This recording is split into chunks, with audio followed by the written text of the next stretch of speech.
ఆ తిన్నడికి ఏం తెలుసు? ఆయన ఆ శివలింగానికి అభిషేకం చేయాలనుకున్నాడు.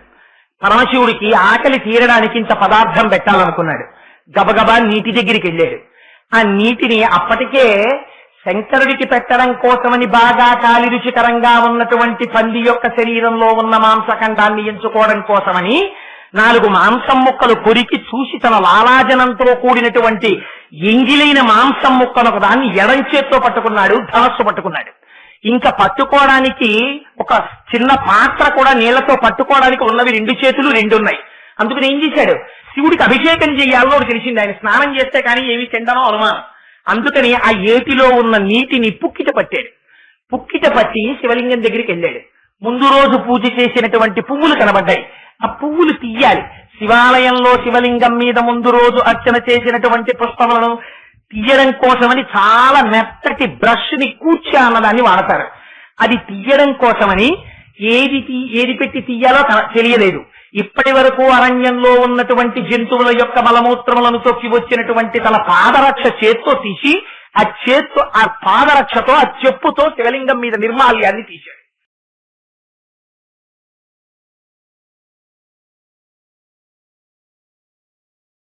అమ్మ అంటే అమ్మకి మాత్రమే ఉండే లక్షణం. అమ్మ వంట చేసుకుంటూ ఉంటుంది. ఇంకా తన రక్షణ యందు తను ధైర్యంతో ప్రవర్తించడం చేత కానటువంటి పిల్లవాడు, ప్రమాదాన్ని కౌగలించుకునేటటువంటి నైజమున్నటువంటి పిల్లవాడు, ఇంకా పరిణతి చెందనటువంటి వయస్సున్న పిల్లవాడు ఎక్కడో ఇంటి పెరట్లో ఆడుతుంటాడు. ఆడుతుంటే అమ్మ ఇక్కడ వంట చేస్తూ ఉంటుంది, కానీ దృష్టంతా పిల్లాడి మీదే ఉంటుంది. వస్తూ ఉంటుంది. ఒకసారి మేడ నుంచి పిల్లాడు ఏం చేస్తున్నాడో చూస్తూనే ఉంటుంది. రాత్రి నిద్రపోతుంటుంది. మీరు చూడండి ఎంత చిత్రంగా ఉంటుందంటే సృష్టి. అప్పటి వరకు అమ్మాయి ఎక్కడో కాలేజీలో చదువుకుంటుంది. ఆ అమ్మాయి ఎప్పుడు ఏం పసిపిల్లల్ని ఎత్తుకుని ఎరగదు. ఏదో ఎప్పుడు కాలేజీ పుస్తకాలు, అమ్మ వండి పెడితే క్యారేజీ పట్టుకోవడం, అమ్మ గబగబా యూనిఫామ్ తీసుకొచ్చి ఇస్తే వేసుకోవడం, వేసుకుని గబగబా కాలేజీకి వెళ్ళిపోవడం తప్ప ఒక్కనాడు వంటింట్లోకి వెళ్లి పొయ్యి దగ్గర వంట చేసి ఎరగనటువంటి అమ్మాయి వివాహమై ఓ పిల్లవాడు పుడతాడు. పుడితే ఎంత నిద్దట్లో కూడా తను నిద్రపోతూ ఉంటుంది, పిల్లవాడు నిద్రపోతూ ఉంటాడు. తన ప్రమేయం లేకుండానే నిద్రపోతున్నటువంటి పిల్లవాడిని తన దగ్గరికి లాక్కుని పిల్లవాడి యొక్క క్షేమాన్ని నిద్రలో కూడా ఆవిడ కోరుకుంటూ ఉంటుంది. అంత జాగ్రత్తగా గుండెలకి హత్తుకుంటూ ఉంటుంది. ఎవరిచ్చారు ఇది? పరమాచార్య ఒక మాట అంటుంటారు, నీకు అమ్మలో సృష్టి అంతా ఉందిరా, భగవంతుడిని ఎక్కడ చూస్తావు? భగవంతుడు అమ్మలోనే కనపడతాడు. ఎందుకని? భగవంతుడు అంటే ఎవరు? 3 లోకములకు 3 కాలములకు 3 మూర్తులకు దగ్గరికి వెళ్ళి శంకరుణ్ణి అలమయమ అంటారు పోతన గారు అష్టమ స్కంధంలో. ఆయనే సృష్టికర్త, ఆయనే స్థితికర్త, ఆయనే లయకర్త. ఒక్క అమ్మలో మీరు సృష్టికర్తని చూడొచ్చు, స్థితికర్తని చూడొచ్చు, లయకర్తని చూడొచ్చు. అమ్మ తను తిన్న అన్నాన్ని గుర్తెరగనటువంటి స్థితిలో కడుపులో చీకట్లో పడిపోయి ఉన్నప్పుడు తను తిన్న అన్నంలో ఉన్నటువంటి సారాన్ని సప్తధాతువులుగా మార్చి శరీర నిర్మాణంలో తన వంతు పాత్ర పోషించింది, ఆవాసం ఇచ్చింది. తన శరీరం వికారం చెందుతున్నా సరే తనకొక బిడ్డడు పుడతాడని మురిసిపోయింది. తను మృత్యు సదృశమైనటువంటి కష్టాన్ని ఎదుర్కొని పిల్లవాడికి జన్మనిచ్చింది. పిల్లవాడు తల్లికి కృతజ్ఞత చెప్పాలా, తల్లి పిల్లవాడికి కృతజ్ఞత చెప్పాలా? పిల్లవాడేం కృతజ్ఞత చెప్పడు, వాడికి ఏం తెలుసు కనుక వాడు ఏడుస్తాడు. అమ్మ తన రక్తాన్ని పాలగా మార్చి పట్టేస్తుంది. పట్టేస్తే వాడు తన చిన్ని చిన్ని కాళ్లతో అమ్మ గుండెల మీద తంతాడు. అమ్మ ఆ చిన్ని చిన్ని పాదాలు తీసి ముద్దు పెట్టుకుంటుంది. ఒకనాడు ఆవిడ సృష్టించింది, ఒకనాడు పాలిచ్చి పోషించింది. ఇది ఎవ్వరూ చెయ్యని పని. కన్న తండ్రి కూడా ఈ పని చెయ్యలేడు. జగత్తు నిలబడుతోందంటే కేవలం అమ్మ ప్రేమ ఒక్కటే ఆధారం. అమ్మ ప్రేమ అనేటటువంటి దాన్ని ఒక్క 5 నిమిషాలు ఈ జగత్తులో ఆపండి, ఈ సృష్టి ఆగిపోతుంది. పిల్లికి ఏం తెలుసండి? పిల్లి పళ్ళు ఎంత సూదిగా ఉంటాయి. అటువంటి పిల్లి పిల్లలా మెత్తగా ఉందంటారు. ఆ పిల్లి తన పిల్లల్ని పెడితే ఎక్కడ ఆ పిల్లలకి అపాయం వస్తుందో అని అంత కోరగా ఉండేటటువంటి తన పళ్ళ మధ్యలోకి పిల్లల్ని ఇరికించుకుని, మనకి తెలియకుండానే మన శరీరంలో ఒక తత్వం ఉంటుంది. మీరు ఏదైనా ఎత్తు మించి దూకేటప్పుడు తెలియకుండానే పళ్ళు గిటకరించుకుంటాం కొంచెం.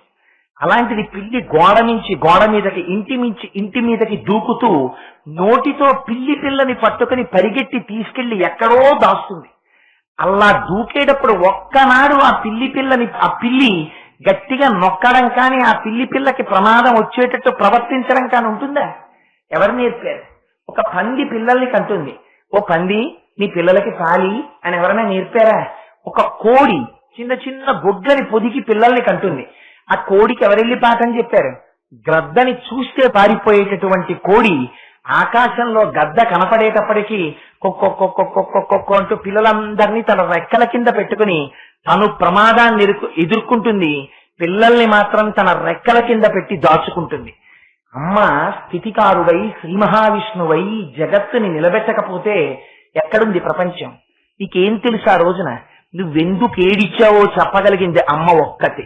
తండ్రి అక్కడే పేపర్ చదువుకుంటూ ఉంటాడు, ఉయ్యాల ఊగుతుంటుంది, పిల్లవాడు ఏడుస్తాడు. పిల్లవాడు ఏడుస్తున్నాడని ఇంకొక మాట ఉయ్యాల ఊపగలడేమో కానీ తండ్రి వంటింట్లో వంట చేసుకుని మడి కట్టుకుని ఉన్నటువంటి అమ్మ పిల్లవాడు ఇంకొక 2 మాటలు ఏడ్చేసరికి లేదు లేదు ఏదో ఉంది ఇబ్బంది అని చెప్పి అమ్మకెవరు చెప్పక్కర్లేదు, వచ్చి గబగబా పిల్లవాడిని ఒక్కసారి అసలు ఎత్తడం కూడా ఒక ఆర్ట్ అండి. పిల్లవాడిని అమ్మ అన్న పదార్థం లేకపోతే ప్రపంచం ఎక్కడుంది? మీ మెడ మీకు నిలబెట్టడం చేతకాని వయస్సులో తన ఎడమ చెయ్యి ఆ తల కింద పెట్టి మెడ నిప్పెట్టకుండా ఆ పిల్లల్ని ఎత్తుకోవడంలో అమ్మ చూపించినటువంటి నైపుణ్యం ప్రపంచంలో ఒక్క 5 నిమిషాలు నిర్లక్ష్యానికి గురైపోతే ఎంతమంది ఫిజికల్లీ హ్యాండిక్యాప్డ్ అయి పడిపోయి ఉండవలసిందో. ఎంత ఆదరించింది అమ్మ. అందుకని ఆవిడ స్థితికర్త అయ్యింది. ఆవిడ శ్రీ మహావిష్ణువై నిలబడింది. లయకర్త అంటే కేవలం ప్రాణం తీసేసేవాడో సంహారం చేసేవాడో కాదు. స్వల్పకాలిక లయము అని ఒకటి ఉంది శాస్త్రంలో. స్వల్పకాలిక లయం అంటే మనకి పగటిపూట ఇంద్రియములన్నీ ప్రపంచమునందు ప్రవర్తించి అలిసిపోతాయి. అలిసిపోయినటువంటి ఇంద్రియములకు మళ్ళీ శక్తి కావాలి. ఎక్కడికి వెళ్ళిపోతాయి ఇంద్రియాలు? వెనక్కి అడుగు వేసి మనస్సులోకి వెళ్ళిపోతాయి. ఆ మనస్సు ఎక్కడికి వెళ్ళాలి? ఆత్మలోకి వెళ్ళిపోతుంది. ఆత్మలోకి వెళ్ళిపోయినటువంటి గాఢ సుషుప్తిలో ఆ పరమాత్మ, ఆ శివుడు ఈ ఇంద్రియములకు మనస్సుకు కావలసినటువంటి శక్తిని అంతటినీ ఇస్తాడు. మళ్ళీ స్వప్నావస్థలోంచి జాగ్రత్త అవస్థలోకి వచ్చేటప్పటికీ మళ్ళీ ఇంద్రియాలు, మళ్ళీ మనస్సు శక్తిని పుంజుకుని మళ్ళీ లేచి తిరగగలుగుతున్నాడు. స్వల్పకాలిక లయంలో ఇంద్రియములకు మనస్సుకు శక్తినిచ్చేటటువంటి శివస్వరూపంలా రాత్రి నిద్ర పోకపోతే పిల్లవాడు మరనాడు ఉదయం లేచేటప్పటికి వేడి చేసి దగ్గొచ్చేటటువంటి నీరస స్థితి శరీరములకుందని గమనించినటువంటి అమ్మ రాత్రి ఇంటికొచ్చినటువంటి బంధువుల పిల్లలతో ఆడుకుంటూ నిద్రపోకుండా గడుపుతున్నటువంటి పిల్లవాడిని తీసుకొచ్చి పక్క మీద పడేసి తల మీద చెయ్యి వేసి కిందకి వంచి వీపు మీద జోకొట్టేసి వాడు ఏడుస్తూ కోపంగా అమ్మ వంక చూస్తున్నా సరే నిద్రపుచ్చి వాడి కన్నుల వెంట కారినటువంటి నీటిని తుడిచి ఒక్క ముద్దు పెట్టుకుని వెళ్ళిపోతుంది.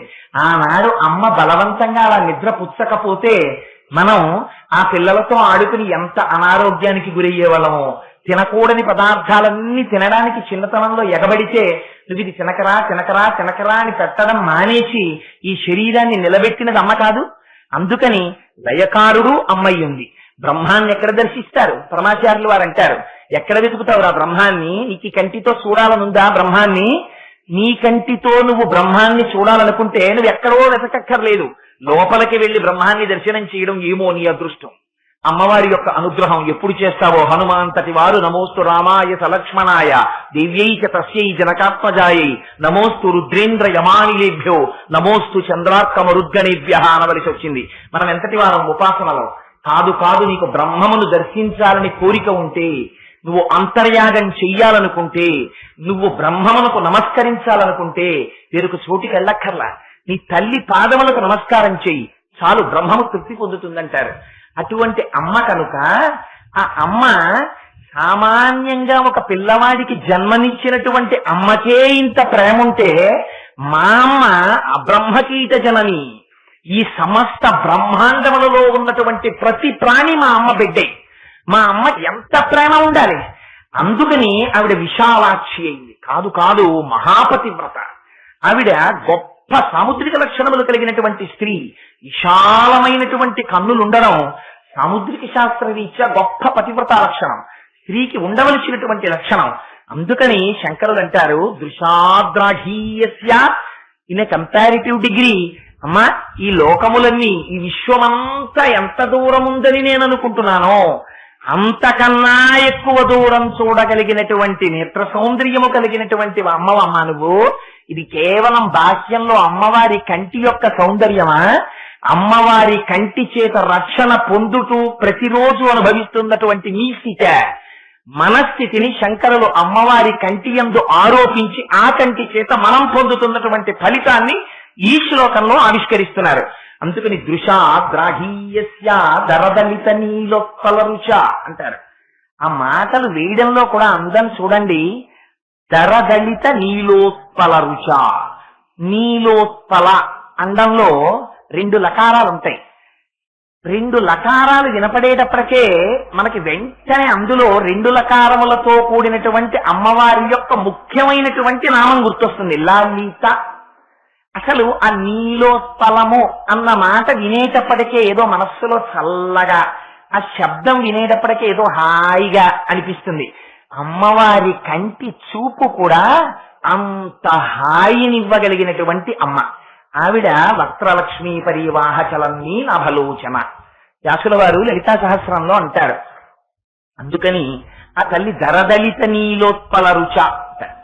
దళిత అంటే విచ్చుకున్నటువంటి నీలకమలం.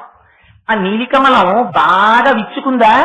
బాగా విచ్చుకుందనుకోండి, అమ్మ కళ్ళు ఇలా తెరిచిందనుకోండి, ఇలా కళ్ళు తెరిస్తే మళ్ళీ అందులో ఏదో తేడా వచ్చినట్టు.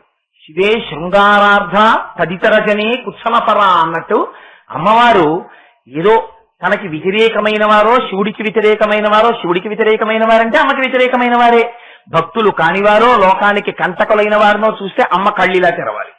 అందుకనమ్మా అలా కళ్ళు తెరుస్తావా? అలా తెరవమ్మా. మేము మీ బిడ్డలం. మేము బిడ్డలం కనపడినప్పుడు అమ్మ ఎలా చూస్తుందో అలా చూస్తావు నువ్వు. అందుకని ఎలా చూస్తావు? దళిత నీలోత్పల కాదు, విచ్చుకున్నటువంటి నీలోత్పలం కాదు నీ చూపు. దరదలిత నీలోత్పల రుచ. ఏం మొగ్గగా ఉంటే విచ్చుకోలేదు. అమ్మ కన్ను మూసిందా ప్రమాదం వస్తుంది. ఎందుకని? ఉన్మేష నిమిషోత్పన్న విపన్న భవనావళి. అమ్మ కన్నే మూసిందా ఈ లోకములన్నీ లయమైపోతాయి. అందుకని కన్ను ముయ్యదు. అందుకని మొగ్గగా చెప్పడానికి వీల్లేదు. బాగా అరవిరిసిన పువ్వు అని చెప్తామా? అమ్మ కళ్ళు ఇలా తెరుచుకున్నాయా? సౌందర్యలహరిలోనే శంకరులు అన్నారు ఒక చోట, తదితరజనే కుచ్చలపర అన్నారు. అందుకని ఏమో నువ్వు లోకకంటకుడైనటువంటి వాడివి కనుక నిన్ను చూసి అమ్మ ఇలా కళ్ళు తెరిచిందేమో. అందుకని అమ్మా మేము బిడ్డలమమ్మా. మమ్మల్ని చూసినప్పుడు మా పట్ల అపారమైన ఆప్యాయతతో నీ దృక్కులను ప్రసరించినప్పుడు ఆ కన్నులు ఎలా ఉంటాయి? మనకి ఆ కన్నులను దర్శనం చేయిస్తున్నారు శంకరాచార్యులు వారు ఇవాళ. ఎందుకు అమ్మవారి కన్నులు దర్శనం చేయించడం? అందులో ఉంది రహస్యం అంతా. ఏ కన్నులట? ఎలాంటి కన్నులటవి? అవి దరదలిత నీలోత్పల రుచ. కొంచెంగా విచ్చుకున్నటువంటి నీలికమలంటది. ఏం కొంచెంగా విచ్చుకోవడం ఏమిటి? రాత్రి చంద్రుని యొక్క కిరణం పడింది. అసలు చంద్రుడే చల్లనివాడు. శంకరాచార్యుల వారు ఎక్కడెక్కడ చెప్పవలసి వచ్చిన చంద్రుణ్ణి హిమకరహ హిమకరహ హిమకరహ అంటుంటారు. అందుకని ఆ చంద్రుని యొక్క కిరణాలు పడ్డాయి.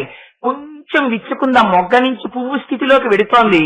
ఇంకా బాగా విచ్చుకున్నటువంటి పువ్వు కాదు, కొద్దిగా విచ్చుకుంది. లోపల ఏముందో స్పష్టంగా కనపడదు. కానీ లోపల ఏముందో స్పష్టంగా తెలియనటువంటి స్థితి కాదు. లోపల గుడ్డు ఉన్నది అని కనపడుతోంది. కానీ లోపల ఉన్న వస్తువుని మీరు పూర్తిగా దర్శించి చెప్పగలిగినటువంటి స్థితి కాదు. అందుకని విచ్చుకోనటువంటి అరమోట్పు కన్నులు కలిగినటువంటి అమ్మ యొక్క స్వరూపాన్ని మీకు ఆవిష్కరించి చూపిస్తున్నారు శంకరులు. ఎందుకు అలా చూపించడం అంటే అసలే చక్కటి సరస్సు. ఆ సరస్సులో అప్పుడే విచ్చుకుంటున్నటువంటి నీలికమలం. ఆ రేకుల మీద ఆ నీటి బిందువులు పడ్డాయి, మంచు బిందువులు. ఆ నీలి కమలము యొక్క కాంతి ఉండే రుచ అంటారు. రుచ అంటే తెలుగులో అయితే రుచి అంటే రసేంద్రియము పొందేటటువంటి అనుభూతి. సంస్కృతంలో రుచ అంటే కాంతి. నీలి కమలంలోంచి వచ్చేటటువంటి కాంతి కంటికి చల్లతనాన్ని ఇస్తుంది, ఈ కంటికి సంతోషాన్ని ఇస్తుంది. ఈ మాట ఎందుకు శంకరాచార్యులు వారు ఇంత గొప్ప ప్రయోగం మొదటి పాదంలో చేయడం? ఈ కన్ను బడలిపోయింది. నీకు ఇంద్రియాలు ఉంటాయి, ప్రధానంగా జ్ఞానేంద్రియములు 5 ఉంటాయి. 5 జ్ఞానేంద్రియాల్లోనూ మిమ్మల్ని జగత్తుతో తొందరగా కట్టి పడేసేది ఏదో తెలుసా అండి?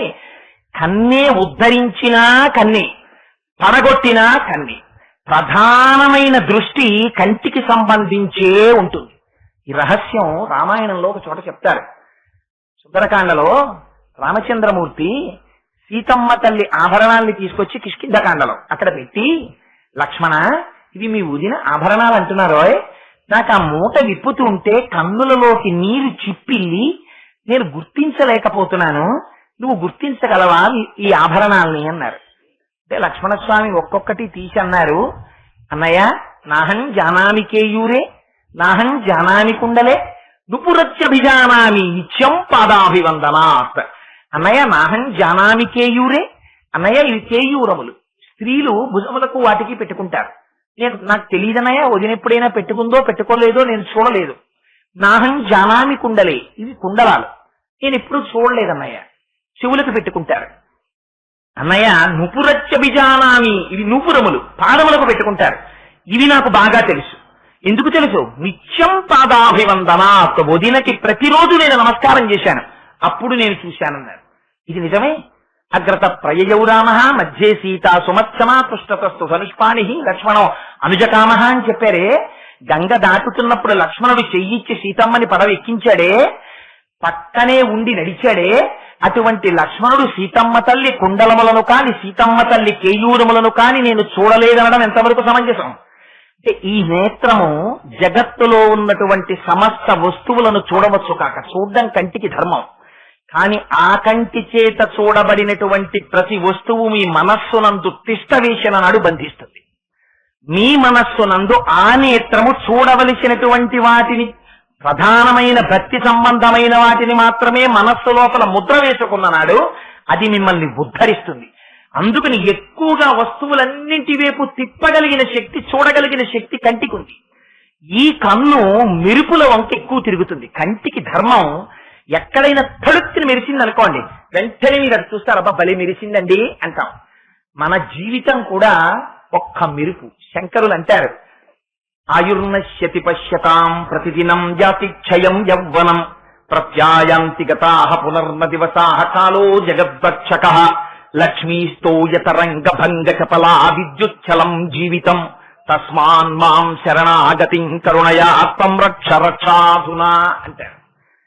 ఆయుర్నశ్యతి పశ్యతాం ప్రతిదినం జాతిక్షయం యవ్వనం. మనం అనుకుంటాం ఒంట్లో చాలా బలం ఉంది, ఈ యవ్వనం ఇలా ఉండిపోతుంది, అందుకని చాలా కాలం బతుకుతాను, ఇప్పుడే ఎందుకు భగవంతుడిని ఆరాధించడం? దానికి వయస్సు ఉంది, రిటైర్ అయిపోయిన తర్వాత ఏదో ఏమీ అవసరం లేనాడు అప్పుడు కృష్ణారామ అనుకుంటాం, ఇప్పుడు ఎందుకు ఇప్పుడే భగవంతుడి గురించి అని కొంతమందికి ఒక పెద్ద విశ్వాసం. దంతంబుల్ పడనప్పుడే తనువుయందారూఢియున్నప్పుడే కాంతాసంఘము రోయినప్పుడే జరాక్రాంతంబు కానప్పుడే వింతల్ మేల చెరించునప్పుడే కురుల్ వెల్వెల్ల కానప్పుడే చింతింపన్వలమీ పదాంబుజములన్ శ్రీకాళహస్తీశ్వర అంటాడు దూర్జటి. శరీరము జర్జరీభూతమైపోయిన తర్వాత నువ్వు చేసే ప్రార్థనే ఉంటుంది కనుక మనస్సు నిలబడుతుందా?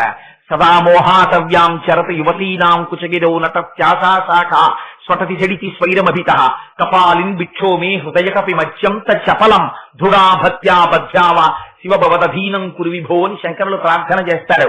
చించలమైనటువంటి మనస్సుని భక్తి అనే పాశముల చేత కట్టి పడయడం ఒంట్లో ఓపికన్ననాడు అలవాటవ్వాలి.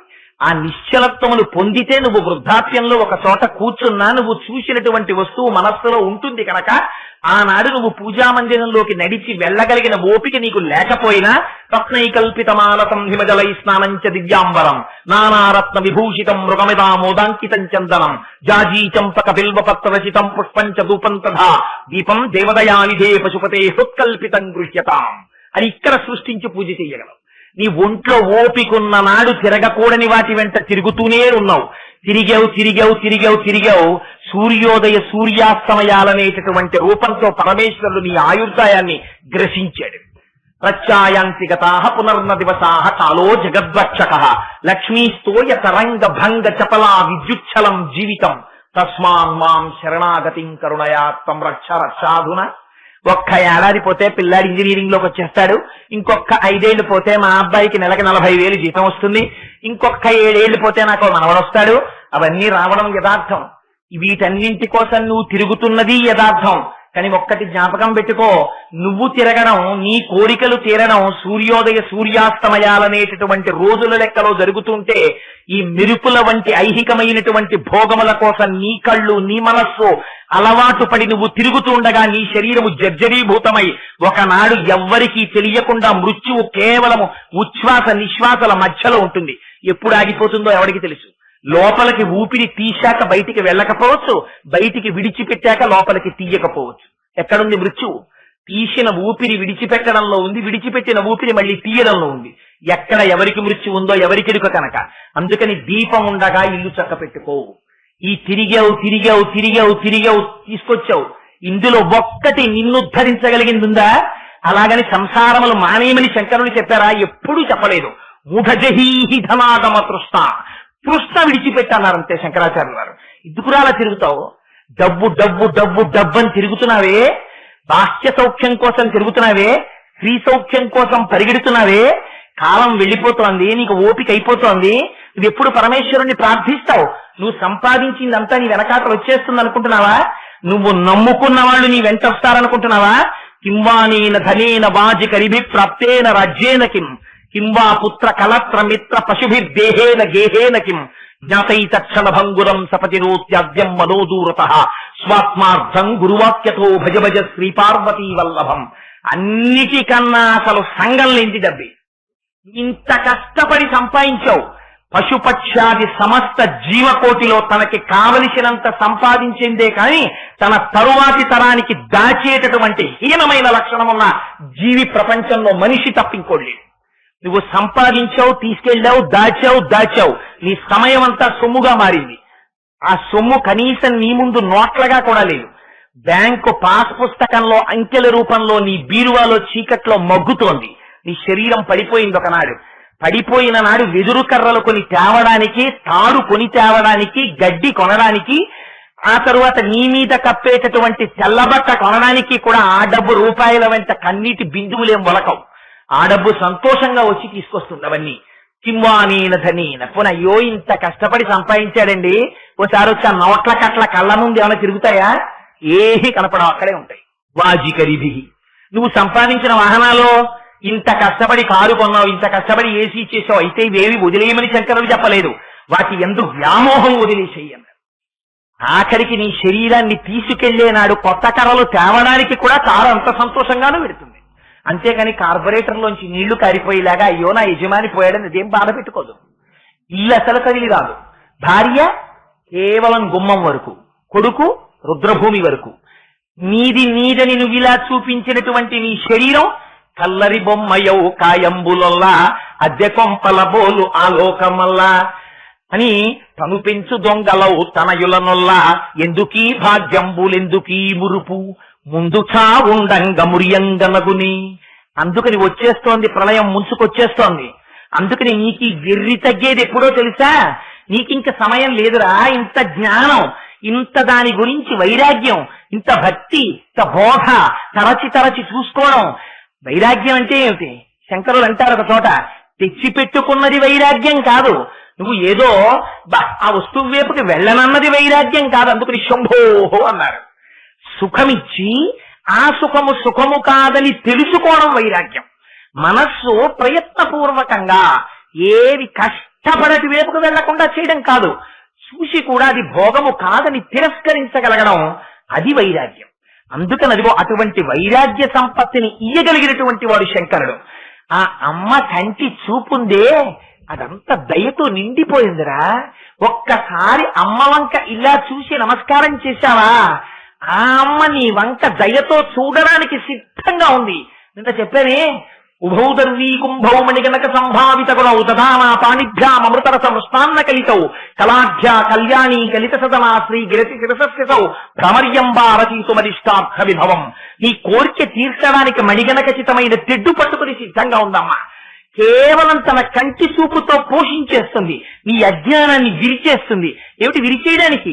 నీ గొప్ప కాదు, నువ్వు సంపాదించుకున్నటువంటి అర్హత కాదు. ఏమిటి అమ్మలో ఉన్న గొప్పతనం? దరదలిత నీలోత్పల రుచ. ఆ అమ్మ కన్ను చల్లతనం తప్ప వేరొకటి ఎరగదురా. ఆ తల్లి ఎన్నడూ ఎర్రటి కన్నుతో చూడడం అమ్మకి చేత కాదు. ఎందుకని? ఆవిడ అమ్మతనమే ఆ లక్షణం. అమ్మ ఎప్పుడైనా కోపంగా చూస్తుందా? అమ్మకే కోపం వస్తే ఇంకా ప్రపంచం ఎక్కడ ఉంటుంది? అందుకే అంటారు హనుమ, తుల్యశీలావయో వృత్తాం తుల్యాభిజన లక్షణాం రాఘవోర్హతి వైదేహీం తం చేయమసి తే క్షణ అంటారు. సీతారాములు అన్నిటా ఒకరికొకరు సమానమైన రామచంద్రమూర్తి కన్నా సీతమ్మ తల్లి ఒక్క విషయంలో ఒక మార్కు ఎక్కువ వేస్తున్నానన్నారు. ఇందులో మా అమ్మ కన్నులకు అసలు ఎరుపన్నది తెలియదు. మా అమ్మ కన్నులు ఎప్పుడూ నలుపే. ఆ కన్నులు ఎప్పుడూ దయార్ద్రత్వయంతో దయని వర్షించేస్తూ ఉంటాయి.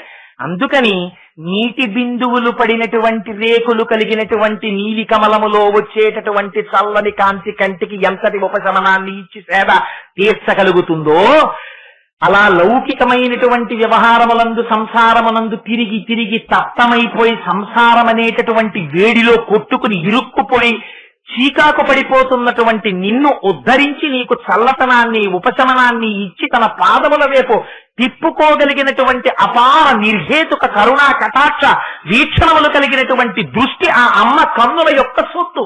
అందుకని వృషాద్రాఘీయస్య తరదళిత నీలోత్పల రుచా. అమ్మా, ఇంత దూరం నువ్వు చూడగలవు కదా, విశ్వమంతటిని దాటి నీ చూపులు వెళ్ళిపోతాయే. ఎందుకు వెళ్ళిపోతాయి? నువ్వు అమ్మవి కనుక. మమ్మల్ని అందరినీ నువ్వు చూసుకోవడం నీ ధర్మం కనుక. అయ్యో నా బిడ్డలందరూ బాగున్నారా అని ఒకరు అడిగినా అడగకపోయినా చూసుకోవడమే ధర్మంగా చూస్తుంటావు కదా అమ్మ నువ్వు. మరి అటువంటి అమ్మవి కదా. అయితే శంకరులు ఎంత గొప్ప మాట వాడతారో చూడండి. వెంటనే రెండో పాదంలోకి వచ్చేటప్పటికి అంటారు, దవీయాంసం దీనం స్నపయ కృపయా మమపి శివే శివే అంటారు అమ్మని. అమ్మవారికి సంబంధించినటువంటి నామములను, చాలా నామములను సౌందర్యలహరిలో వాడలేదు. కేవలం కొన్ని నామాలు మాత్రమే వాడుకున్నారు. పైగా ఎక్కడ రాక్షస సంహారం చేసినటువంటి ఘట్టములను ఒక్కటి కూడా సౌందర్యలహరిలో చెప్పలేదు. ఎందుకని?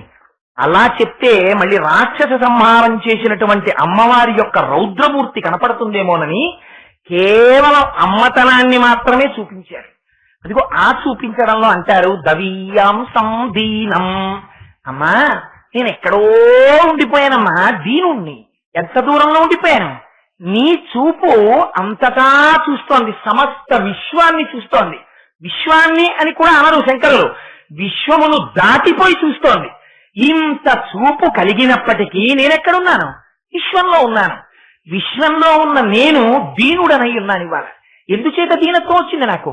నీ కంటి కొడగంటి చూపు నాయందు పట్టలేదమ్మా అంటే అమ్మ వెంటనే అన్నది, అదేమిటి శంకరా, ఇప్పుడే కదా నువ్వు అన్నావు, విశ్వాన్నంతటిని దాటిపోయి నేను చూస్తున్నాను అన్నావు కదా. మరి ఆ విశ్వంలో నువ్వు ఒక భాగమై ఉన్నావు కదా. ఉన్నప్పుడు నా కంటి చూపు నీ మీద ఎందుకు పట్టలేదు అంటే శంకరులు అంటారు, దీనం. అమ్మా, నేను దీనుండమ్మా. ఆ చూపు నా మీద పడినా నేను ఉద్ధరింపబడలేదు. అంటే చూడు, నాకు ఎన్ని మలినములంటిపోయాయో నా మనస్సుకి.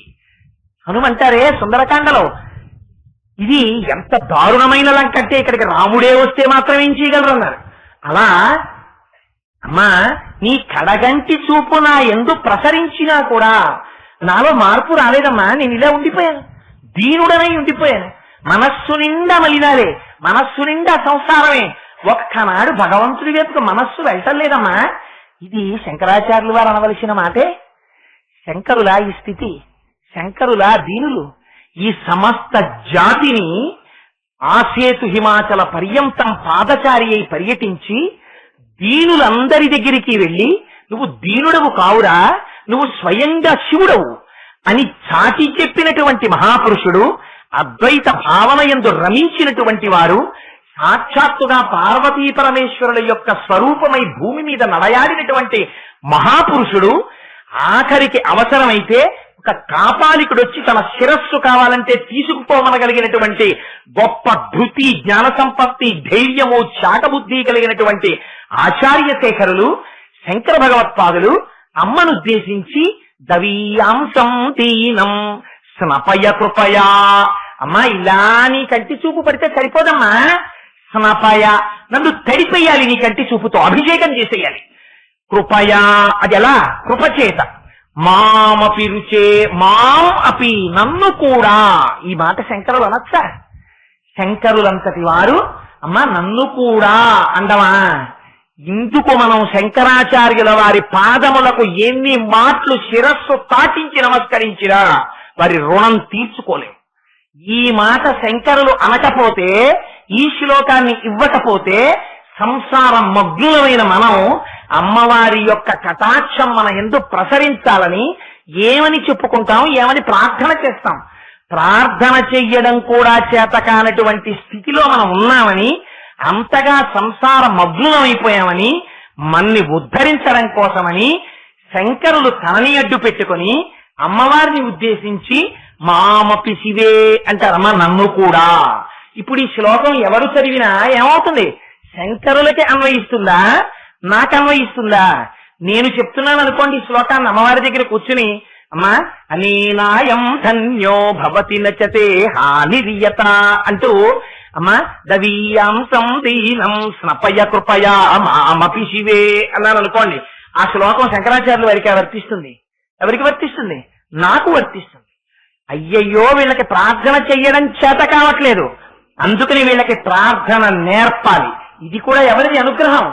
అమ్మయే తన కడగంటి చూపుతో శంకరాచార్యుల వారి యందు భాషగా ప్రవేశించి, ఈ బిడ్డలందరూ నా పాదముల వైపుకి తిరగకుండా లోకమునందు తిరుగుతున్నారు, వీళ్ళని నా వైపుకు తిప్పుకోవడానికి ఒక్క ప్రార్థన చేయించి నా తొడ మీద కూర్చోపెట్టుకోవాలి అని వీళ్ళని ఉద్ధరించాలని అమ్మ యొక్క ప్రేమ కనుక శంకరుల చేత ప్రార్థనా శ్లోకాన్ని ఆవిష్కరింపజేసింది.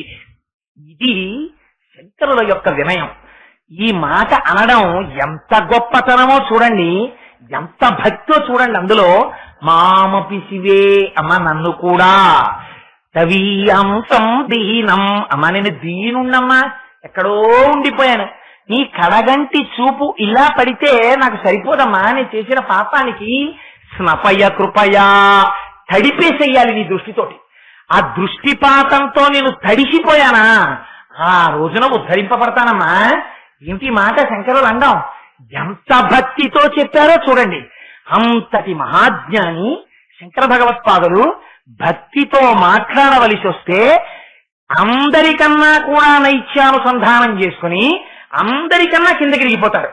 శివానంద లహరిలో అంటారు, పశుమాం సర్వజ్ఞ ప్రహిత కృపయా పాలయ విభో. తండ్రి నేను పశువుని, నువ్వో పశుపతివి, మన ఇద్దరి మధ్య ఈ సంబంధం చాలదా కాపాడటానికి, అందుకని నన్ను ఉద్ధరించు తండ్రి అంటారు. ఇది శంకరులు అనవలసిన మాట.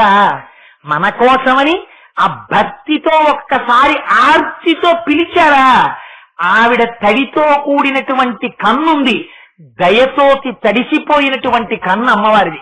ఒక్కసారిలా చూసిందా చాలా ఉద్ధరింపబడిపోతాడు.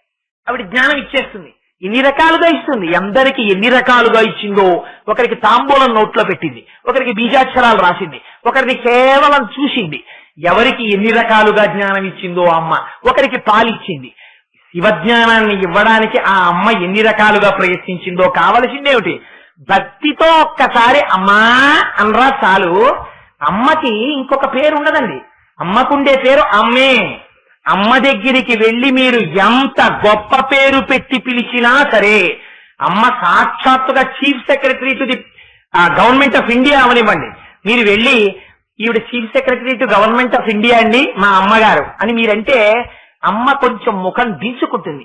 ఈవిడ మా అమ్మగారు, ఆవిడ ఆ పదవిలో ఉన్నారు, పదవిలో ఉండడం తక్కువ, నాకు అమ్మ అవడం నా ఘనం, ఇది నా అదృష్టం అని మీరు చెప్పుకున్న నాడు అమ్మ సంతోషిస్తుంది.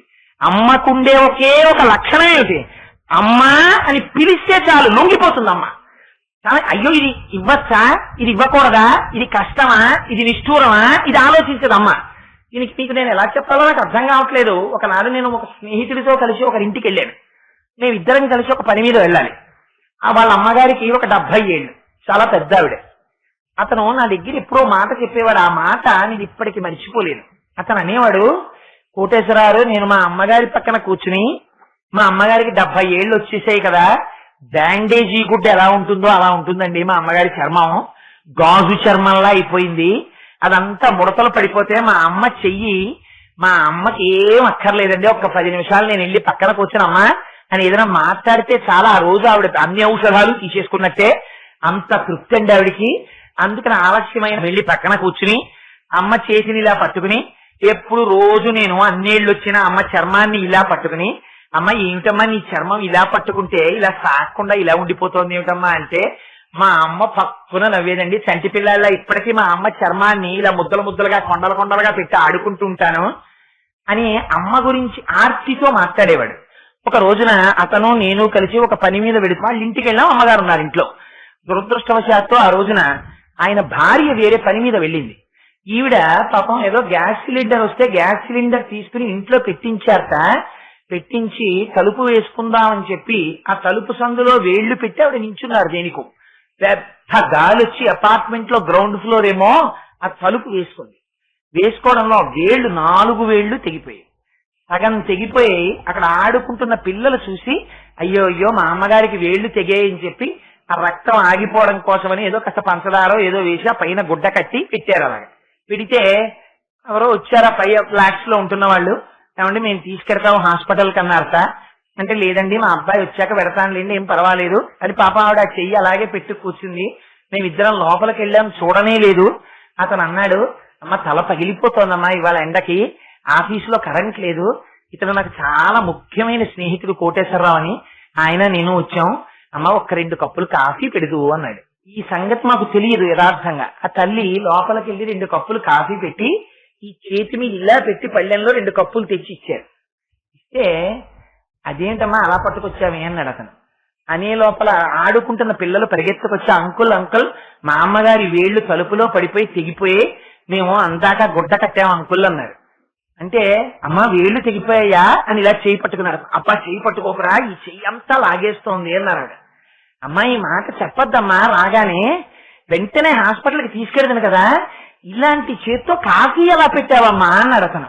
ఒరే నువ్వు ఇంటికి వచ్చి నాకు చాలా తలకాయ నొప్పిగా ఉందమ్మా, ఇవాళ ఆఫీసులో కరెంట్ లేదు, 1 కప్పు కాఫీ ఇయ్యమ్మా అని అడిగావురా. ఈ భార్య ఉంటే నీకు ఇస్తుంది, ఇన్నాళ్ళకి కదా నన్ను అడిగావు. అడిగితే దిక్కుమాలిన వేళ్లు తెగాయని నీకు కాఫీ ఇవ్వకుండా నా వేళ్లు తెగాయని హాస్పిటల్కి తీసుకెళ్ళమని అడగనా, అందుకని కాఫీ పెట్టాను రా. ఏమిచ్చి రుణం తీర్చుకుంటారండి మీరు అమ్మకి? ఇది అమ్మతనం అంటే, ఇది సౌందర్యం అంటే. శంకరులు చెప్పే సౌందర్యం బాహ్య సౌందర్యము కాదు, అమ్మ యొక్క అంతఃసౌందర్యం గురించి మాట్లాడుతున్నారు శంకరాచార్యుల వారు. ఇది దరదలిత నీలోపల రుచ, ఆ కన్నులలో వచ్చే కాంతికి చల్లదనం తప్ప వేడి తెలియదు అమ్మ కళ్ళకి. ఆ అమ్మ పాదాల దగ్గర కూర్చునే అమ్మా అన్నారనుకోండి పొంగిపోతుందంటే. అంత వ్యాసుడు, అన్ని పురాణాలు ఇచ్చినవాడు, అంత వేద విభాగం చేసినవాడు, విష్ణు సహస్రం ఇచ్చినవాడు, ఇన్ని భగవద్గీతని రచించినవాడు, ఇన్ని చేశాడే. ఆయన లలితా సహస్రం చెప్పవలసి వస్తే ఇంకో మాట చెప్పలేరా? శ్రీమాత అమ్మా అంతే. అమ్మ అమ్మే, అమ్మకి అమ్మతనమే అందము, అమ్మయే సౌందర్యము. ప్రపంచంలో అమ్మని మించిన సౌందర్యము వేరొకటి లేదు, ఉండము. అందుకని ఇది అమ్మా నీ చూపు, ఇది నీ చల్లతనం, ఇది నీ కారుణ్యం. అందుకని నేను ఎటువంటి వాడిని నీకు అనవసరం. కుపుత్రోజాయే తత్తచితపి కుమాతాన భవతి. దౌర్భాగ్యుడైన కొడుకుండొచ్చు, అమ్మకి అన్నం పెట్టని వాడవచ్చు, అమ్మకి రూపాయి ఇవ్వని వాడవచ్చు, అమ్మ ప్రాణం పోతోందంటే ఆసుపత్రికి తీసుకెళ్ళని వాడవచ్చు. కానీ ఆ కొడుక్కి హార్ట్ అటాక్ వచ్చి హాస్పిటల్లో పెట్టారని తెలిస్తే అమ్మ నాకొక్కనాడు వాడు చూడలేదు నేను రానంటుందా అమ్మ? పరుగు పరుగున వచ్చి ఇంటెన్సివ్ కేర్ యూనిట్ అద్దంలోంచి చూసి మకరితోడపో రుమతంగ విభుని ఒకరిని దించిపోవ కాళ్ళు రాక కోరి చూచుచుండె కుంజరీ యూధంబు మగలు తగులు కారెమగువలకును. మిగిలిన వాళ్ళు గట్టెక్కి చూస్తారు. భార్యకి బ్రహ్మముడుంది కాబట్టి చూస్తుంది. అమ్మ ఒక్కతే తలుపు అద్దంలోంచి చూసి నాన్న ఇలా నేను బతకడం కన్నా నా ఆయుర్దాయం నువ్వు పోసుకు బతకరా అని ఏడుస్తుంది. ఇంత త్యాగం చెయ్యగలిగింది అమ్మ ఒక్కతే. అమ్మ కొడుకులోని గుణదోషములను అమ్మ చూడడం అన్నది అమ్మ యొక్క జీవితంలో ఉండదు. ఇది అమ్మతనం, ఇది సౌందర్యం, ఇది రక్షణ జాతికి. అందుకని అమ్మ ఇది నీ కంటిలో ఉన్న నీలికలువ కాంతి. అందుకని నేనేమని చెప్పనమ్మా, నాకేమి యోగ్యత ఉందని ఆ కాంతి నా ఎంతో ప్రసరించాలని చెప్పను. పాకాటి పాండురంగారావు గారు దిక్సూచి అని వ్యాసాలు రాసేవారు. అందులో నేను ఇప్పటికీ మర్చిపోలేను. నేను ఇంటర్మీడియట్ చదువుకునే రోజుల్లో ఒకసారి తీసి చదివితే అందులో ఆయన రాశారు, he who says thanks to his wife and mother is the biggest pool in my view అని రాశారు. అమ్మకి భార్యకి థ్యాంక్స్ చెప్పిన వాడు నా దృష్టిలో పెద్ద మూర్ఖుడు. మీరు ఎన్ని మాటలు థ్యాంక్స్ చెప్తే అమ్మ రుణం తీర్చుకుంటారు. అమ్మకి థ్యాంక్స్ చెప్పి రుణం తీర్చుకోలేవు నువ్వు. అమ్మ పక్కన కూర్చుని 4 మాటలు మాట్లాడు. అమ్మా, నీ చేత్తో పెట్టిన పప్పు అన్నం ఎంత రుచమ్మా అను. అమ్మా, నా చిన్నతనంలో అమ్మ నువ్వు వేయించిన చెగోడీలు రుచి రాదమ్మా ఇంకా అని నువ్వు చెగోడీలు తింటూ అను. ఆవిడ వండి పెట్టలేకపోవచ్చు. 80 ఏళ్ల వయస్సులో కళ్ళు కనపడనప్పుడు ఆవిడ గ్యాస్ పొయ్యి దగ్గరికి వచ్చి నేను 4 చెగోడీలు వేస్తానే పిల్లాడికి అంటుంది. ఏం వేయగలదా? తను చెయ్యగలదా? తనకి శక్తి ఉందా? చూసుకోదు. కొడుకు తృప్తి పడాలంతే. ఇది అమ్మతనం, ఇది సౌందర్యం. కొడుకుని ఉద్ధరించడంలో అమ్మ ప్రేమ తప్ప నీ యోగ్యతలు గొప్పవి కావు. నువ్వు చెప్పలేవు వాటిని. ఇది నేర్పారు జాతికి శంకరులు. ఆవిడ పరాశక్తి స్వరూపం, ఆవిడ అంబ, ఆవిడ సాక్షాత్తు శివశక్తి.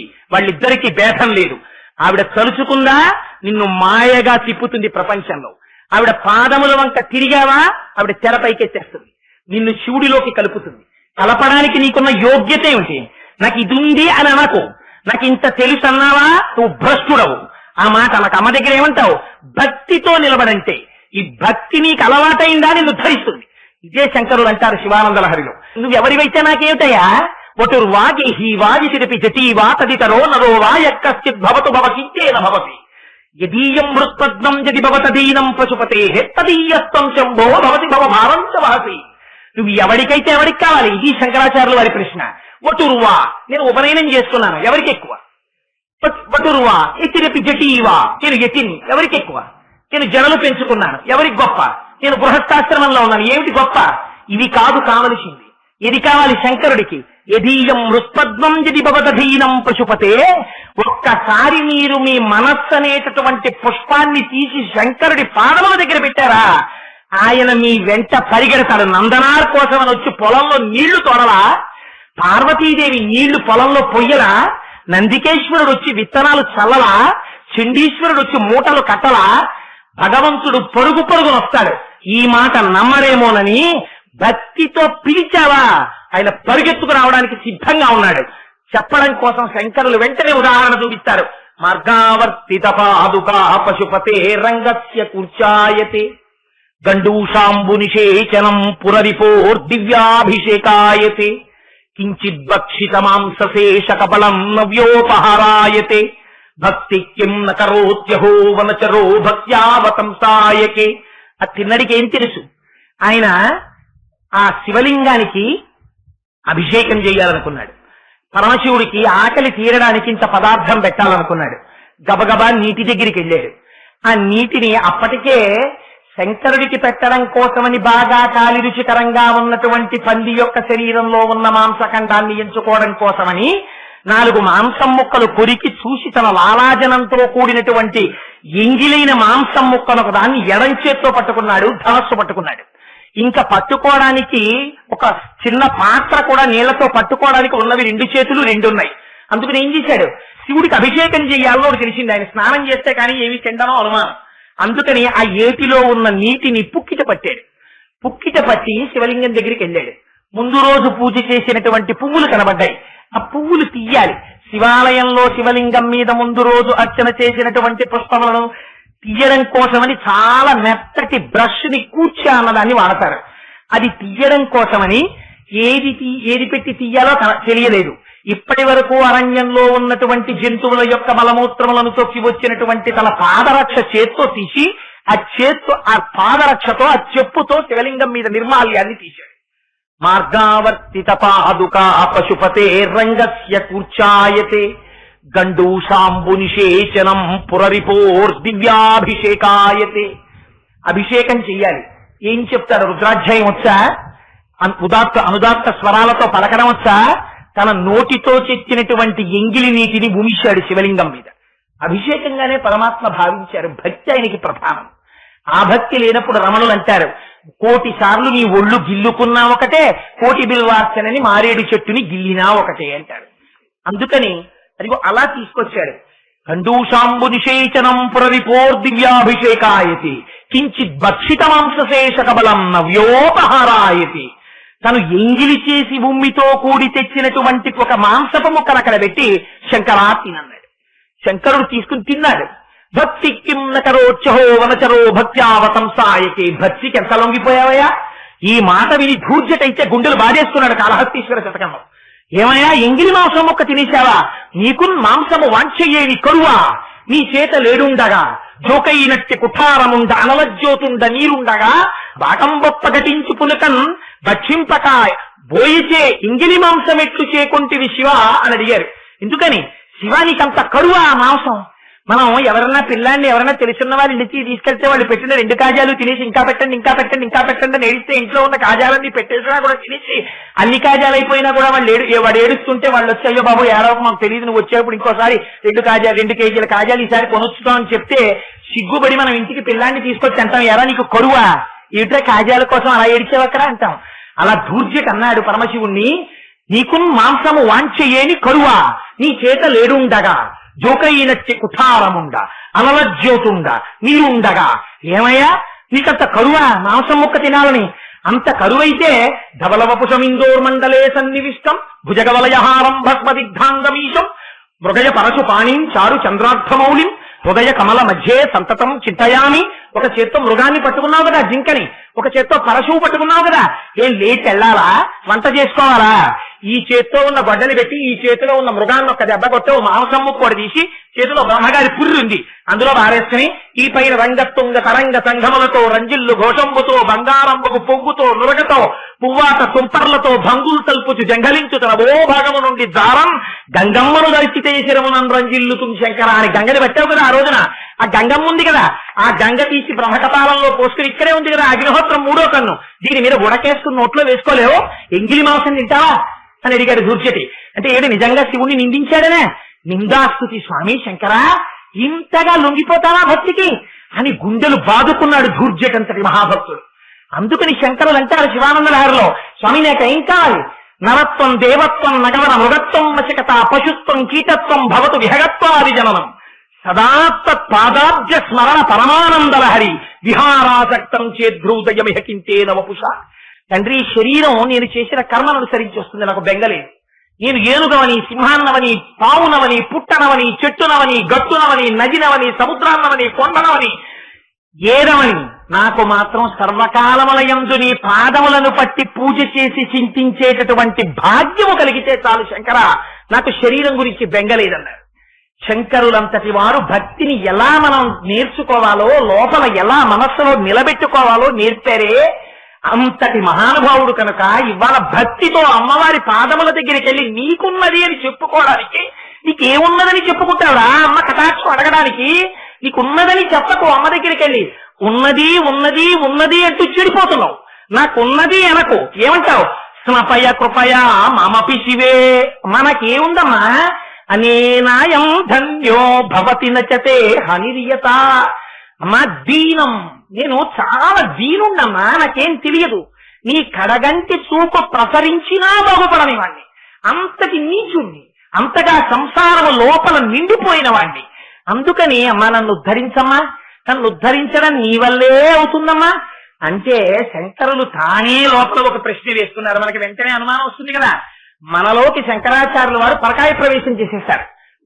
ఒకవేళ మీరు ఇలా అడిగారనుకోండి అమ్మవారిని, అమ్మవారు చూసి ఏమో కోటేశ్వరరావు నీకు నా దృష్టి పడాలని అడుగుతున్నావు కదా, స్నపయ కృపయా మమపి శివే అంటున్నావు కదా, నా కడగంటి చూపు పడినా నువ్వు ఉద్ధరింపబడలేదని చెప్పుకుంటున్నావు కదా, మరి నేను ఎందుకు నీ మీద అంతగా దృష్టిపాతాన్ని వర్షించాలి అని అడుగుతావేమో అమ్మా.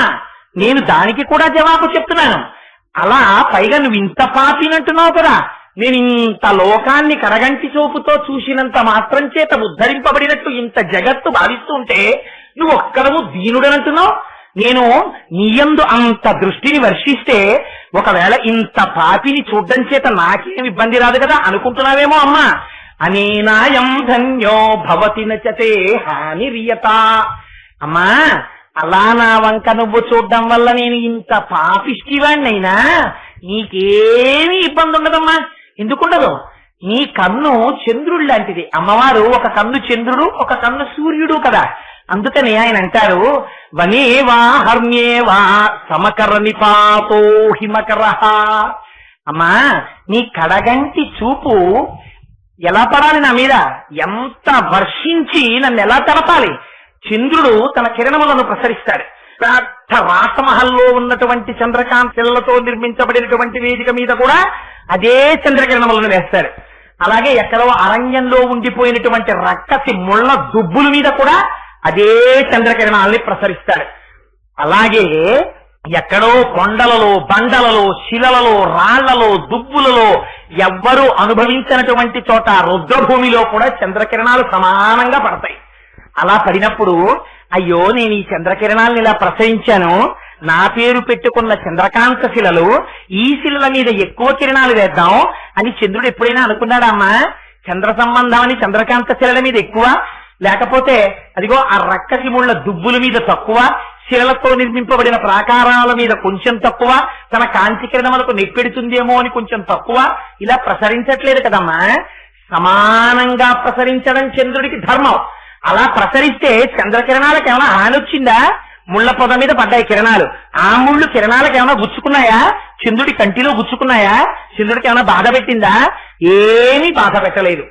ఏ బాధ పెట్టకపోయినా నిండు పున్నమి నాడు అరుణాచల గిరి ప్రదక్షిణం చేస్తుంటే రాత్రి ఆ పున్నమి కిరణాలు చంద్రుల్లోంచి అరుణాచలం కొండ మీద పడుతుంటే, ఆ పంచశిఖరాల్ని దర్శనం చేస్తుంటే అక్కడ ఉన్నటువంటి దుబ్బులు, మొక్కలు, రాళ్లు అన్నీ కూడా పంచాక్షరి మహామంత్రం చేస్తూ తమలో తాము రమించిపోతున్నటువంటి మహర్షులలా దర్శనమిస్తుంటే ఎంత అందంగా ఉంటుందో.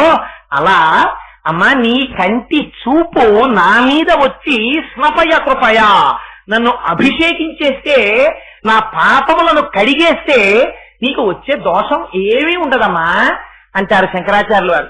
అమ్మ ఒకవేళ ఈ ప్రశ్న అడుగుతుందేమోనని అమ్మ అడుగుతుందా? అలాగా అమ్మ అడగదు. అడగకపోయినా ఎందుకు ఈ మాట శంకరులు అంటాం? ఏమో మనకు అనుమానం వస్తుందేమో. ఏమండి, అనుమానం ముందు, తరువాత మనం ఉపాసన కదా. ఏది చెప్పినా ముందు అనుమానం. ఏమండి, రోజు దీపం పెట్టుకోండి ఇంట్లో చాలు అంటే, ఏమండి దీపం అగరపుల్లతో పెట్టచ్చా, లేకపోతే అగ్గిపుల్ల వెలిగించాలా, రెండొత్తులు ఉండాలా, ఒకొత్తు ఉండాలా, కొబ్బరి నూనె వేయాలా, నెయ్యి వేయాలా, ముందు నెయ్యి కరగాల, ఒత్తి వెలగాల, ఓ వేళ ఒత్తి ఆడిపోతే కొంపలు అడిపోతాయా? ఇన్నే మనకు అన్ని అనుమానాలే కదా. అందుకని ఏమండి మరి మీరేమో రోజు ఈ శ్లోకం చదువుకోవడానికే శంకరులు ఇచ్చారంటున్నారు, మరి ఆ శ్లోకంలోనేమో శంకరాచార్యులు వారు దీనం అన్నారు. అక్కడి వరకు నేను అంగీకరిస్తాను అనుకోండి, తెరసాట్న నేను దీనుణ్ణే, నిజమే నేను సంసారం అగ్నుణ్ణే. ఇవాళ అమ్మవారిని శ్లోకం చదువుదామంటే ఇంతటి దౌర్భాగ్యుణ్ణి, అమ్మ నా మీద కిరణాలు ప్రసరిస్తుందా, నన్ను చూస్తుందా దయతో అని బెంగ పెట్టుకుంటావేమోనని చంద్రుడితో పోల్చి, ఎందుకని అమ్మకు ఒక కన్ను సూర్యుడు, ఒక కన్ను చంద్రుడు. మొన్నటి రోజున చెప్పానే, అమ్మ కన్యములు కూడా ఒకటి సూర్యుడు, ఒకటి చంద్రుడు. అమ్మ పోషించకపోతే, అమ్మ దయతో చూడకపోతే ఎవరు చూస్తారండి? ఒక కథ చెప్తారు. ప్రియురాలు ఈ తల్లి గుండె పట్టాలా అని అడిగింది. అడిగితే నిద్రపోతున్నటువంటి తల్లి గుండె కోసేశాడు. వాడు కోసేసి ప్రియురాలికి ఇద్దామని అమ్మ గుండెకాయ ఎట్టుకుని పరిగెత్తుకుంటూ వెడుతున్నాడు ప్రియురాలి దగ్గరికి. గడప తన్నుకు పడిపోయాడు. చేతిలోంచి అమ్మ గుండె జారి పక్కన పడిపోయింది. ఆ అమ్మ గుండె లబ్దబ్బని కొట్టుకుంటూ కోసేసి బయటికి తీసేసిన గుండె కింద పడిపోతే, దుర్మార్గుడా కోసేశామని లేదుట, నాన్న దెబ్బ తగిలిందా అందుక. ఇదిరా అమ్మ దయ, ఇది దరదలిత నీలోత్పల రుచా. చంద్రశేఖర పరమాచార్యులు వారు ఒకసారి కంచిపీఠంలో తమిళంలో ప్రసంగం చేశారు. ప్రసంగం చేస్తే దాన్ని భవన్స్ వాళ్ళు ఇంగ్లీష్ లోకి ట్రాన్స్లేట్ చేశారు. అందులో ఎక్కడో ఒకసారి ఒక ప్రస్తావన చేస్తూ ఆయన ఈ మాట వాడారు. అందులో శంకరాచార్యులు వారు ఆ శ్లోకంలో వనేవా హర్మ్యేవా సమకర నిపాతో హిమకరహ అండంలో శంకరాచార్యుల వారి దృష్టిలో ఆ శ్లోకముల వలన వచ్చేటటువంటి ఫలము రహస్యముగా దాచారు అన్నారు. ఏమిటిది రహస్యం? ఇంద్రుడి యొక్క కిరణములు అన్నిటి మీద పడతాయని చెప్పేటప్పుడు వనేవా హర్మ్యేవా, అరణ్యాన్ని సౌధాన్ని రెండింటినే ఎందుకు ఎంచుకున్నారు మేడని? మూకుడు కూడా పంచశతిలో రాసేటప్పుడు ఈ రెండు మాటలే వాడాడు. వనేవా హర్మ్యేవా, ఈ రెండింటినీ మార్చి వనమునకు విపినమన్నాడు, హర్మ్యమునకేదో సౌధం అన్నాడు అంతే తప్ప ఆ రెండు మాటలే వాడాడు. ఈ రెండు మాటలే వాడడం వెనకాతల ఉండేటటువంటి రహస్యాన్ని పరమాచార్యుల వారు ధ్యానం చేసి ఈ శ్లోకాన్ని ప్రతిరోజు అమ్మవారి పాదాల దగ్గర చెప్పుకుంటే ఒక గొప్ప ఫలితం వస్తుందని ఆవిష్కరించారు. ఏమిటో తెలిసాటంటే, వనేవా హర్మ్యేవా అంటే ఆయన అన్నారు, మనం అడవికి వెళ్ళాం. ఎందుకు వెళ్ళాం? ఎవరైనా ఊళ్ళో ఇల్లు కట్టుకుంటారు కానీ, కోటేశ్వరాలు మీకు దండకారణ్యంలో 500 గజాల స్థలం బ్రహ్మాండమైంది ఏర్పాటు చేశామండి, మీకు పాలరాతి మేడ కడతాం అక్కడ, అందులో ఉంటారా అని అడిగారు అనుకోండి, బాబు 150 రూపాయలు ఇచ్చి పూరిపాకలో ఉంటాను కానీ దండకారణ్యంలో నేను ఎందుకు ఉంటానండి అంటాడు. సుందరకాండలో వాల్మీకి మహర్షి చాలా అందంగా మాట్లాడతారులేండి. అందులో మాట్లాడుతూ ఆయన అంటారు, సంకల్ప వృక్ష ప్రతిమో వసంత యువమూర్తిమా అన్నారు, శ్మశాన చైత్య ప్రతిమో భూషితోపి భయంకర అన్నారు. రావణాసురుడు అన్ని ఆహారాలు వేసుకున్న అమ్మవారి దగ్గరికి వస్తే చూడ్డానికి ఎలా ఉన్నట్ట, ఇన్ని హారాలు వేసుకున్న శ్మశానంలో కట్టినటువంటి భవంతిలో ఉన్నట్టవాడు. ఎవడుంటాడు అందులోకి వెళ్ళి? వీడి దగ్గరికి వచ్చేవాళ్ళు ఎవరు ఉండరు. ఎందుకని? వాడి దగ్గరికి వెళ్ళాలంటే వాడంత భయంకరమైనటువంటి మనిషి. అలా ఎవరైనా అరణ్యంలో ఉంటారా? వనమునందు ఉండరు. ఎందుకుండరు? వనం అంటే భయం కనుక. అక్కడ మన శరీరమును కబళించేటటువంటివి ఉంటాయనేటటువంటి భయం. శరీరమునందు ప్రీతి చేత అక్కడ క్రూర మృగాలుంటాయి, ఏదో తేళ్లుంటాయి, జర్రీలుంటాయి, పావులుంటాయి. అబ్బో అడవిలో ఎక్కడ ఉంటామండి. అందుకే సాధారణంగా నానుడు ఏమనొస్తుంది, ఆయన ఎక్కడ కట్టాడో తెలిసాండి ఇల్లు, కాకినాడలో ఉన్నాను అంటారు కానీ అడవిలో కట్టాడు ఇల్లు తీసుకెళ్లి అంటారు. అడవిలో కట్టాడంటే ఏంటి? పాప ఆయన స్థలాలు కొనుక్కోలేక ఊళ్ళో ఎక్కడో ఊరు చివరి ఎక్కడో లేఅవుట్ చేస్తే అందులో ఒక్కడో ముందు కట్టుకుని హెచ్బిఏ కొంచెం కలిసి వస్తుందని కాస్త రిటైర్ అయిపోయే లోపల ఇన్స్టాల్మెంట్ తక్కువ పడుతుందని అక్కడ కట్టుకున్నాడు ఇల్లు. అడవిలో కట్టాడంటారు. అందుకని అడవి అంటే ఏమిటి? అడవి భయమునకు సూచన. సంసారుల యొక్క దృష్టిలో శ్లోకం ఎవరి దృష్టితో రాశారు? సంసార మగ్నుడైన వాడు అమ్మ యొక్క దృష్టిని అపేక్షించడానికి, అమ్మవారి యొక్క దృష్టి తన మీద పడాలని అడగడం ఎలాగో మనకి చేత కాదని మన చేత చెప్పించడానికి మామకి శివే అని వాడి శంకరులు భిక్ష పెడితే ఆ శ్లోకాన్ని, దానికి ఫలమేమిటి రావాలి? వనేవా ఆ భయాన్ని. ఇప్పటి వరకు ఉన్నటువంటి భయం ఏదుందో ఆ భయమునకంతటికీ కారణమేమిటి? శరీరమునందు అపారమైన తాదాత్మ్యత. ఇందాక వారు అన్నారే, ప్రపంచములో రెండున్నాయి అనేటటువంటి అజ్ఞానము. ఈ అజ్ఞానము పోయిందా? హర్మ్యేవా. ఒకసారి అజ్ఞానం పోయిందనుకోండి, పోతే ఏమవుతుంది? అలా కాకుండా సంసారమగ్నుడై హర్మ్యములో ఉన్నటువంటి వాడికి కేవలము కోరిక చేత సుఖము దుఃఖము. అందుకే అమ్మవారి చేతిలో పట్టుకునేటప్పుడు ఎప్పుడు కూడా ఆ రాగస్వరూప పాశాధ్యాక్రోధాకార అంకుశోజ్వల మనో రూపేక్షుకోదండ పంచతన్మాత్రసాయక ఆ నాలుగే పట్టుకుంటుంది. ఎక్కడ పట్టుకున్నా ఎవరికి జ్ఞానం కలిగినటువంటి వారికి అమ్మ దర్శనం ఇవ్వనివ్వండి, ఆ నాలుగిటితోటే దర్శనం ఇస్తుంది. మొన్న చెప్పా, ఈ 4 మన్మధుడి చేతిలోకి వెళ్ళాయా పతనావస్థకి తీసుకెళ్తాడు, ఈ 4 అమ్మవారి చేతిలోకి వచ్చాయా జ్ఞానం వైపుకి తీసుకెళ్లిపోతుంది. ఎవరికి దర్శనం అవనివ్వండి అమ్మవారిని, ఇదే చెప్తారు శ్లోకం. కాళిదాసు గారికి అమ్మవారి దర్శనం ఇచ్చింది. వెంటనే వారు ఏమన్నారు? మాణిక్య వీణాం ముపలాలయంతి మదాలసాం మంజుల వగ్విలాసాం మహేంద్ర నీలజ్యుతి కోమలాంగి మతంగ కన్యాం మనసా స్మరామి చతుర్భుజే చంద్రకళావతంసే కుశోన్నతే కుంకుమరాగశోణి పుండ్రేక్షుపాశాంకుశ పుష్పబాణహస్తే నమస్తే జగదేకమాత. ఆ 4 ఆ 4 ఆయుధాలతోనే కనబడుతుంది. ఎందుకని? రాగాన్ని ద్వేషాన్ని తీసి మనస్సుని లయం చేసి తన పాదముల వైపుకి తిప్పుకుని శివజ్ఞానమిచ్చి శివునిలో కలుపుతోంది కనుక ఇది అమ్మవారి యొక్క దయ. అందుకని ఒకసారి జ్ఞానం వచ్చిందా వాడు హర్మ్యములో, అంతకుముందు హర్మ్యంలో ఉండడం, సంసారంలో ఉండడం. ఇప్పుడు వాడు హర్మ్యములో ఉన్న అమ్మవారి అనుగ్రహం కలిగిందా, భక్తి చేత జ్ఞానం వచ్చిందా, వాడు హర్మ్యములో ఉన్న వనములో ఉన్న వాడు నిర్భయమైనటువంటి స్థితిని పొందుతాడు. నిర్భయమైనటువంటి స్థితిని పొందడమే అద్వైతమైనటువంటి స్థితిలోకి ప్రవేశించడం. అందుకని అలా ప్రవేశపెట్టగలిగినటువంటి స్థితి భక్తితో నువ్వు కూర్చొని ప్రార్థన చేస్తే ఆ భక్తి చేత ప్రీతి చెందిన అమ్మవారు యోగ్యతాయోగ్యతలను విచారించక నిర్హేతుకమైన కృపని జ్ఞానముగా వర్షిస్తే ఆనాడు నువ్వు ఆ స్థితిని పొంది అద్వైతానుభూతిని పొంది ఆ అమృతత్వమును పొందగలవు అని చెప్పడానికి శంకరులు ప్రార్థనా శ్లోకంలో చెప్పి దీనికి ఫలస్థుతి చెబితే ఈ ఫలం వస్తుంది అని వారి నోటి వెంట అంటే అమ్మవారు నిర్హేతుకంగా ఇవ్వవలసినటువంటి ఫలాన్ని కేవలం అంటే వస్తోంది అని చెప్పకూడదు కనుక అది మీ మనస్సు నిలబడడం ప్రధానంగా ఉంటుంది. కేవలం వెళ్లి చెప్పడం రిచువలిస్టిక్ అంటారు ఇంగ్లీష్ లో. తంతు రమణ మహర్షి అద్వైత స్థితిలో ఉండేటటువంటి అనుభవాన్ని అద్వైత స్థితిలో లేకపోవడాన్ని వెంటనే చూపిస్తుండేవారు. రమణ మహర్షి ఆశ్రమంలో మామిడి చెట్లు ఉండేవి, ఇప్పటికీ ఉన్నాయి. అంటే రమణులు లోపల కూర్చున్నారు, వసంతకాలం వచ్చింది, చక్కటి మామిడి పళ్ళు పండాయి. ఎవరో అన్నారు, ఏమండి ఇవాళ భోజనాల్లో మామిడి పళ్ళు వడ్డిద్దాం, చెట్లకి మామిడి పళ్ళు ఉన్నాయి, భగవాన్ పళ్ళు కొయ్యమంటారా అని అడిగారు. అడిగితే మహర్షి అన్నారు కొయ్యండి అన్నారు. అంటే వాళ్ళు వచ్చి గబగబా పెద్ద పెద్ద కర్రలు పట్టుకొచ్చి కింద అప్పటికప్పుడు కొయ్యడానికి ఏం లేవు, అందుకని ఒక గోనె సంచి ఇద్దరు కలిసి ఇలా పడుతున్నారు, కర్ర పెట్టి కొడుతున్నారు పండుని. ఆ పండు తెగి పడితే కింద పడితే తగిలిపోతుంది కనుక గోనె సంచిలో పడితే తీసి భోజనంలో వడ్డిస్తారు. పడుతున్నాయి మామిడి పళ్ళు. పడుతుంటే ఈ దెబ్బలు ఎవరికి తగులుతున్నాయి? కొమ్మలకి తగులుతున్నాయి, ఆకులు రాలుతున్నాయి. వీళ్ళందరూ ఎవరు? వీళ్ళందరూ మహాజ్ఞాని అయినటువంటి రమణ మహర్షిని విడిచిపెట్టకుండా తిరుగుతున్న వాళ్ళు. పరుగు పరుగున రమణులు బయటికి వచ్చారు. బయటికి వచ్చి కళ్ళడిల్లిపోయి కళ్ళ నీళ్లు పెట్టుకుని పళ్ళిచ్చిన పాపానికి చెట్టుని కొడుతున్నారా? ఆ చెట్టు ఎంత బాధపడుతుందో ఆలోచించారా? దాని ఆకులు రాలిపోతున్నాయి. మిమ్మల్ని ఎడా పెడా కొడుతున్నప్పుడు మీ చెవులకు పెట్టుకున్న ఆభరణాలు, మీ మొక్కుకు పెట్టుకున్న ముక్కు పుడక, మీ చేతులకు వేసుకున్నటువంటి ఆభరణాలు ఇవన్నీ రాలిపోయేటట్టు కొడుతుంటే మీకు ఎంత బాధగా ఉంటుంది. ఆ బాధ మీకు అనిపించట్లా ఆ చెట్టును చూస్తుంటే? ఎందుకలా చెట్టును కొడతారు? పళ్ళిచ్చిన పాపానికి చెట్టును కొడతారా? కొట్టకండి చెట్టును, అసలు ఆ పళ్ళు పోయకండి అన్నారు. ఎందుకంత కోపం రమణులకి? ఎందుకంత కోపం వచ్చింది? జ్ఞాని అంతటా బ్రహ్మమును చూడగలడు, చెట్టులో కూడా బ్రహ్మమును చూడగలరు. మనము చేస్తాం అభిషేకం.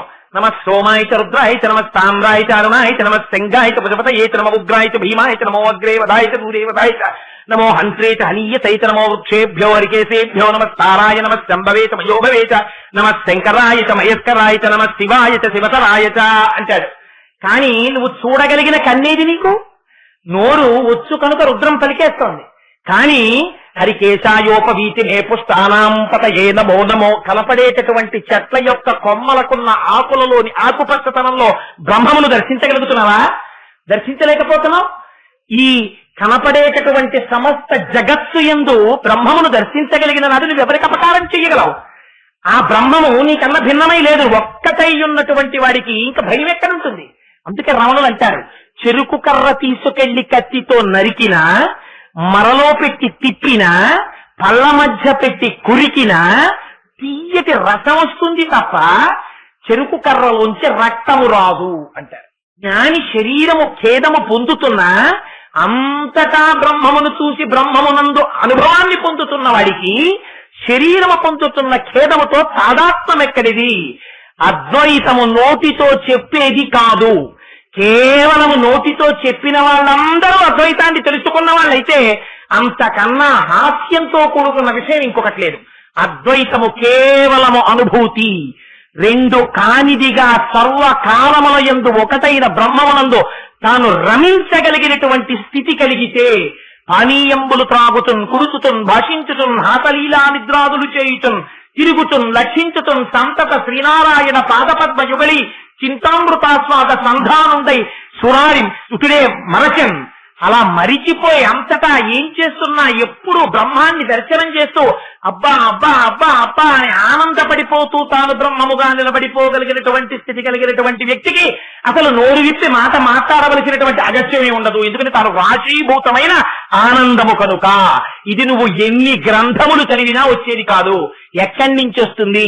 ఇది కేవలం అమ్మవారి అనుగ్రహం చేత మాత్రమే వస్తుంది. అనుగ్రహం ఎప్పుడు వస్తుంది? నువ్వు భక్తితో కూర్చున్నప్పుడు వస్తుంది. ఆ భక్తి వరకు నేను మార్గం చెప్తా. జ్ఞానము తల్లి యొక్క అనుగ్రహము. అందుకని వనేవా హర్మ్యేవా సమకర నిపాతో హిమకర. ఇది ప్రమాణం. అర్హత ఇది నిర్ణయించవలసినది అమ్మా అని ఇన్ని రహస్యాల్ని అందులో పెట్టి మనం ఆ ప్రార్థన చెయ్యలేమని శంకర భగవత్పాదులు ఒక పరమాద్భుతమైనటువంటి శ్లోకాన్ని మనం ప్రతిరోజు ప్రార్థనా శ్లోకంగా అమ్మవారి పాదముల దగ్గర కూర్చుని విజ్ఞాపన చేసుకోగలిగినటువంటి శ్లోకాన్ని చెప్పుకోవడం కూడా చేతకాని వాళ్ళం కనుక, ఎప్పుడు సంసారం అనేటటువంటి దాంట్లో పడి మగ్నులమై కొట్టుకుంటున్నాం కనుక, ఎల్ల శరీరధారులకు ఇళ్లను చీకటి నోతి లోపలం త్రెండక వీరు నేనను మతి భ్రమణంబున భిన్నులై ప్రవర్తిల్లక సర్వమున్నాతని దివ్య కళామయమంచు విష్ణునందుల్లము చేర్చితారడవి నుండుట వేలు నిశాచరగ్రణి అంటారు ప్రహ్లాదు హిరణ్యకశిపుడితోటి. అందుకని అదిగో మనం సంసారం అనేటటువంటి చీకటి నూతిలో పడి కొట్టుకుంటున్న వాళ్ళం కనుక అసలు అమ్మ అంత దయతో కూడుకున్న అమ్మ అన్న విషయం జన్మనిచ్చిన అమ్మనే చూడటం లేదు కదా. అంటే మీ వంటి వారిని కాదు మహాప్రభు, నా వంటి దురాత్ముడి గురించి చెప్పుకుంటున్నానంతే. మా అమ్మకి నేనన్నం పెడుతున్నానన్నవాడే కానీ అమ్మ చేతి అన్నం తినే అదృష్టం నాకు ఇంకా దొరికిందండి భగవంతుడి యొక్క కృప వల్ల అని మాట మాట్లాడగలిగినటువంటి అనుభూతిని పొందుతున్న వాళ్ళు ఎంతమంది ఉన్నారు. మా అమ్మగారు నాన్నగారు పెద్దవారు అయిపోయారండి. అమ్మగారిని నాన్నగారిని ఇద్దరు అన్నదమ్మలం 6 నెలలు ఇద్దరం ఉంచుకుంటూ ఉంటాం.